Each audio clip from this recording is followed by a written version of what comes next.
Bueno, seguimos analizando el proyecto de retiro del 10% que anunció anoche el presidente Sebastián Piñera. Estamos con el diputado Gabriel Boric de Convergencia Social para conocer también su perspectiva frente a este anuncio. ¿Cómo está, diputado? Buenos días. Y lo primero, preguntarle cuál es la evaluación que hacen ustedes en su sector frente a este proyecto. Muy buenos días. Lo hemos estado discutiendo con el Frente Amplio desde que salió el anuncio ayer. Y la verdad es que este proyecto tiene muchos problemas, pero hay uno que es más grave que todo, que la necesidad hoy día es urgente. El pueblo de Chile lo está pasando muy mal y este gobierno abre un debate respecto a un proyecto que es polémico, en particular por insistir en mantener el negocio de las AFP. Y por lo tanto esto implica que el trámite se va a demorar, siendo que ya existe un proyecto que está aprobado y listo para ser promulgado, que solo depende de la firma del presidente Sebastián Piñera. Por lo tanto, ahí ya hay un problema de fondo y una incomprensión de la realidad y urgencia de la crisis. Esto, sumado a algunas dudas que tenemos que ver el proyecto en detalle, pero creemos que el aumento de cotización de 2 puntos. En primer lugar, es muy difícil exigirle hoy día, en particular a las pymes, que aumenten sus costos. Las pymes que están totalmente contra la pared, con una soga al cuello, y le exigen en este momento que suban sus costos. Nosotros creemos que el aporte previsional debiera ser del Estado, pero además, lo que hemos señalado es que nosotros no queremos seguir fomentando el negocio de las AFP, y por lo tanto ese es un debate que corre por un carril paralelo. Y me parece que el presidente con esto demuestra una vez más su desconexión con el pueblo de Chile y la incomprensión de la magnitud y profundidad de la crisis. Diputado, recién lo hablábamos con el ministro Delgado. La única posibilidad que ustedes se sienten a negociar con el gobierno esta iniciativa dada a conocer anoche es que el gobierno retire finalmente el requerimiento ante el Tribunal Constitucional. Eso es lo que hemos ido discutiendo con el resto de la oposición. Creemos que, lo señaló así también la presidenta del Senado, Yana Proboste, creemos que es un mínimo para poder iniciar las conversaciones. Tener por delante la necesidad del pueblo de Chile, de la gente que lo está pasando mal hoy día, no un gallito político entre el gobierno y el Parlamento. Y por lo tanto, para eso tiene que retirar el requerimiento ante el Tribunal Constitucional y tiene hasta el martes para hacerlo. El martes se ve la admisibilidad de la causa. Una vez vista la admisibilidad, si es que finalmente es declarado admisible, ya no podría retirarlo. Y por lo tanto prolongaría el trámite por lo menos en 2-3 semanas. Así que yo espero que el presidente entre en razón. Sabemos que es difícil a estas alturas, la experiencia no es muy positiva cuando se le pide razonar al presidente Piñera, pero que entienda que la necesidad del pueblo es ahora y no en 3 semanas.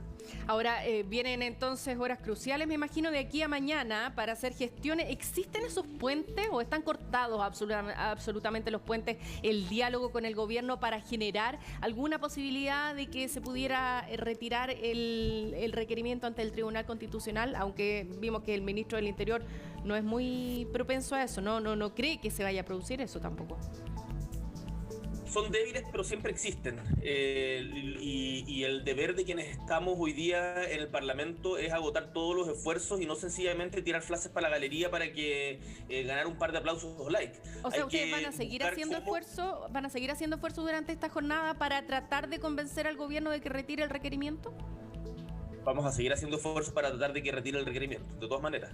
Es nuestro deber. Nosotros no podemos sencillamente quedarnos como enojados, amurrados y apuntando con el dedo sin proponer una solución o sin insistir en vías de solución. Hay cuestiones.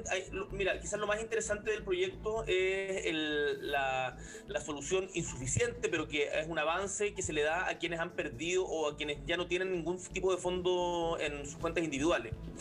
Nosotros creemos que esto no debiera ser mediante un depósito a las AFP, sino que debiera ser, por ejemplo, mediante la cuenta RUT. Pero ahí hay una solución que es interesante explorar y que nosotros vamos a estar dispuestos, por cierto, a conversar, a ver cómo la enfocamos para que toda esa gente, más de 3 millones de personas, reciba también recursos. Es importante que nos hagamos cargo también de la situación de los jubilados por renta vitalicia, que han quedado absolutamente desamparados con la actual situación. Pero eso lo aborda el proyecto que hoy día el presidente quiere recurrir ante el TC. Entonces, pero eso implica abrir una discusión más larga. Insisto, la necesidad es ahora, ya. Ahora, ¿existe alguna posibilidad, por ejemplo, si es que se generara en estas 48 horas la posibilidad de que el gobierno retirara el requerimiento presentado ante el Tribunal Constitucional, de fundir estas dos iniciativas y que por lo tanto se pudiera, es difícil igual la figura, yo entiendo que no es fácil, pero pudieran hacer una especie de fundido como para ir en ayuda inmediata de las personas que lo necesitan e incorporar algunos factores, como ustedes decían, que les parecen que son un aporte, como el bono de los 200.000 pesos. Lo que se podría hacer es promulgar el proyecto de ley que ya salió del Congreso de la República y por lo tanto empezar con el pago. Con el pago del tercer 10% podríamos empezar esta semana, si es que el presidente no insistiera en el requerimiento del TC. Y en un carril paralelo, por ejemplo, incluir el aporte a quienes ya no tienen fondos en cuentas individuales nosotros vamos a proponer que sea mediante la cuenta RUT, se abrirá un debate en eso y eso quizás se demore una semana más. No creo que se puedan fundir en el mismo proyecto ambas iniciativas. Ya, perfecto. Porque hay una que... Pero eso se hace a través de una indicación, por ejemplo, si es que existiera una posibilidad, ¿cómo se hace? Sí. A través de una indicación. A través de una indicación y la Cámara de Diputados seguramente el proyecto va a entrar por el Senado, hay que ver cómo se tramita ahí, pero el proyecto que ya aprobamos del tercer retiro ya está listo. Sí. Entonces no se puede este proyecto fundir, ya terminó su trámite. Diputado. Solamente falta la firma del presidente Sebastián Piñera y no puede ser que por su capricho esté en contra del pueblo de Chile y además de la gran mayoría del Parlamento. Diputado, si el gobierno fracasa en el Tribunal Constitucional y se promulga definitivamente este tercer retiro, ¿podríamos estar cerca de un cuarto retiro? Porque todo indica que el gobierno va a ir con su propuesta y esta también podría ser aprobada en el Congreso. Entonces ahí ya tendríamos un tercer y cuarto retiro. ¿Ustedes apoyarían ese cuarto retiro? Hay que estudiarlo con calma y creo que no podemos plantearlo de esa manera en este momento. Recordemos de que con el tercer retiro quedarían sin fondos cerca de 4,5 millones de personas. Por lo tanto, y nuestro deber es plantear soluciones alternativas que no impliquen que los trabajadores se coman sus propios ahorros. Nosotros vamos a insistir con, por ejemplo, la renta básica universal de emergencia. Hemos logrado avanzar, por ejemplo, hacia aumentar la cobertura del IFE. Pero todavía sigue siendo insuficiente. Andrea Repeto lo decía en una columna el otro día, si no me equivoco, no sé si en el Diario Financiero o en La Tercera, en donde demostraba cómo las ayudas del Estado no han llegado hoy día a la gente. Entonces nosotros tenemos que seguir insistiendo por esa vía. No podemos utilizar los retiros como una suerte de comodín permanente, lo decía también la senadora Yana Proboste, en donde le decimos a los trabajadores, ¿sabe qué? No pudimos hacer nada, rásquesela con sus propias uñas. Tenemos que proponer alternativas. Ahora, el tercer retiro es lo que ya está sobre la mesa. Aprobémoslo ya. Y sobre lo siguiente, en cuanto dure la crisis, una renta universal de emergencia por sobre la línea de la pobreza. Por último, lo quiero llevar a otro tema, diputado. Quiero preguntarle acerca de las firmas para su candidatura. Usted ha destacado además que es un proceso bien extenso, ¿no es cierto?, que tiene que realizar en corto tiempo. La cantidad de firmas a reunir son cerca de 25.000. ¿Cómo va ese proceso? Además, entendiendo que en el último tiempo ha tenido algunas dificultades en términos de que las personas que firman por su candidatura necesariamente tienen que adherir a su partido, ¿no? Es como un requisito de la ley. ¿Cómo va el proceso de recolección de firmas? Ese es el requisito que establece la ley, no es una cuestión que estemos tratando de pasar una cuchufleta, sino que el CERVEL nos exige que quienes firmen por la candidatura se pasen a ser militantes del partido, por lo tanto me parece muy importante ir de frente en aquello.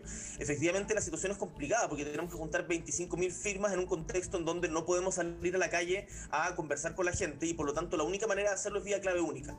Si a quienes nos están escuchando les hacen sentido las propuestas, el espíritu que hemos tratado de plantear en esta candidatura, los invito a apoyarnos. Se pueden conectar en borixpresidente.cl y ahí, o borix2022.cl, y ahí estamos con todas las indicaciones para poder adherir a esta candidatura y que podamos estar en la papeleta para poder participar de las primarias, que es lo que nos interesa para generar una alternativa a este gobierno.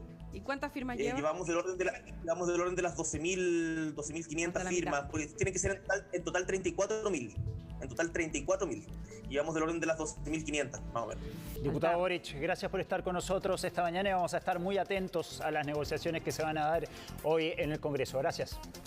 Muchas gracias, que le vaya muy bien. Chao, chao. Buenos días.